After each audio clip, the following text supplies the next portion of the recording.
and you really got going in the third quarter, both individually and as a team. Like, what did you find or what changed to get you guys rolling the way that you did? At halftime, Coach came in and just said, we playing like we already won the series pretty much, and I don't really like that. And I didn't like how we was playing overall, and I didn't like how I was playing individually, so I knew I had to pick it up. What had to change the most, or what did you change? Our defense. We was letting Jonathan Kuminga just get everywhere he wanted to go. Draymond was pushing the pace. We wasn't impacting the ball unless he was crossing half court. Offensive rebounds, we wasn't boxing out. We wasn't limiting those guys to one shot.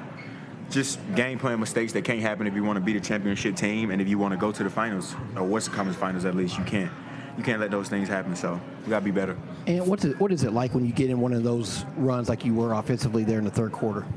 It's the best feeling ever. Did it start with that shot that you made at the end of the first half to kind of get you going? Probably. Probably. Yeah, that was a nice shot for me. It got me going.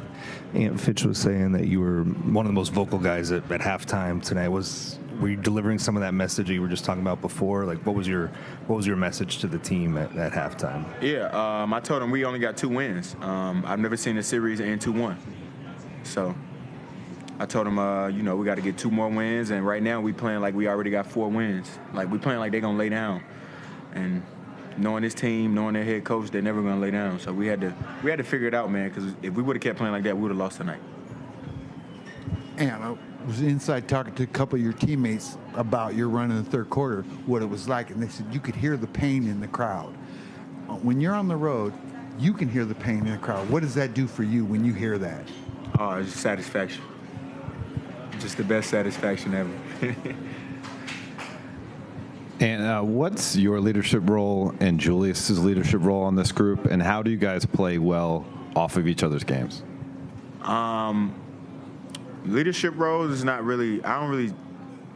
It's not really about it. I don't really think it's about like our roles. It's just about certain things have to be said at certain times because you can't get comfortable, man. You can't get comfortable in the NBA, especially not the playoffs. And just learning how to play off of Ju. Just when he in the post, knowing when to cut, knowing when to space for him, just reading him, man. And I think the more we play together, the better we've got. For me, being able to read him, when to be ready to shoot, when to cut, when to screen for him, when to get out his way. Because, man, he'll force when he going downhill, man. He had it going tonight. It was exciting to watch. I told him he cold. And I heard you when you were coming into the locker room at halftime just telling your teammates that they got to do a better job of finding you so you can help them. Do you feel like that was something that happened and helped get you going in the third? Yeah, for sure. And it was all Jaden, honestly. Because me and Jay, I talk to Jaden the most. Like, I tell Jaden all the time. I come up to him in timeouts like, hey, these dudes, the way they guarding you, boom, you got to be in actions with me. And I think one play he drove to the corner, strung the defense out, and then curled around and DHO'd to me and set a great screen, and I walked into a tray ball. So, it's usually Jade most of the time because he gets the ball, he pushes. If he ain't got nothing, I tell him, come right back to me and trust me. So, big shout out to Jade. Hey, Ant, in the first quarter, it looked like after you hit a 3, you were talking on the sideline to Steph and saw a video of you pregame having some fun with the night-night. How tough is it to not have that player on the court competing against you, to have someone to have that game within the game against, and how do you keep that even though he's not in the game? Sometimes it's tough, but trust me, man, I wish he could be out there to play against him, no matter how it goes. But yeah, just from working out with him in the summer, that's what I told him after I hit a Tracy, because he told me I had missed one. He was like, you weren't gonna make that, you was too open, and I was like, I ain't gonna never stop shooting him. I learned that from you this summer. So yeah, man, he's the greatest shooter of all time. So I would definitely love to compete against him, man. But, he got hurt, unfortunately, and I hope he gets better. And just wanted to talk about that moment you shared with Gary Payton. Obviously, got his jersey in your hand. Yeah. Just talk about that moment, how dope it is that you got these legends, coming up to you, kind of giving you your props and stuff, too. He didn't really come up to me. I came up to him. I don't think he's the type of guy to go up to nobody and give anybody props anyway. So I went up to him because, of course, I hear all the stuff about him, and then I go watch film on him, and he was really like that. So I told him, like, man, I'm a big fan, and I love the way you guard it, man. And even offensively, he had a lot of game, you know what I'm saying? So And his son kind of played defense similar to him. His son, super handsy, physical. So, yeah, big shout out to him, man.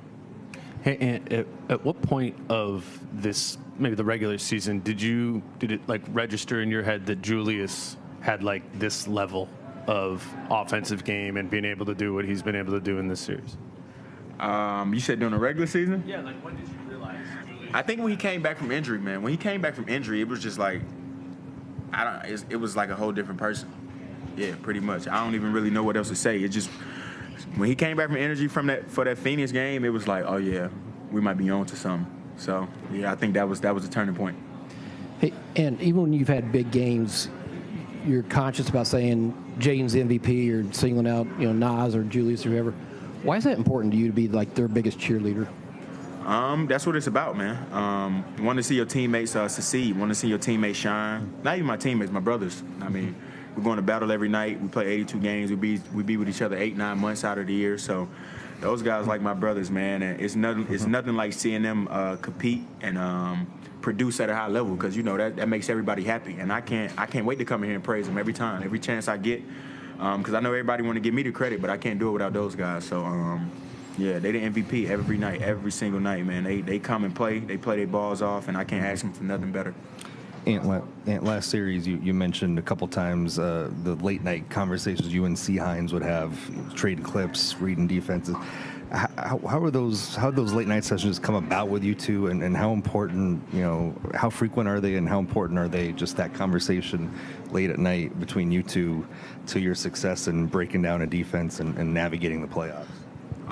It's super important because, he's a psycho, man. He breaks stuff down, like, to ways that I've never seen before, and it helps me, man, because I be struggling sometimes. Like, I go out there and I'm not playing well in the first quarter, and then he come bring me some film, and he like, you got to do this. So just being able to I think, listen, be willing to learn, I think that's the biggest thing for me, because most guys don't want to listen, or they think they know it all already, and having somebody like that in my corner is big for me, man, because he gets on me when I'm messing up, and he never gives me too much credit, so I appreciate him for sure.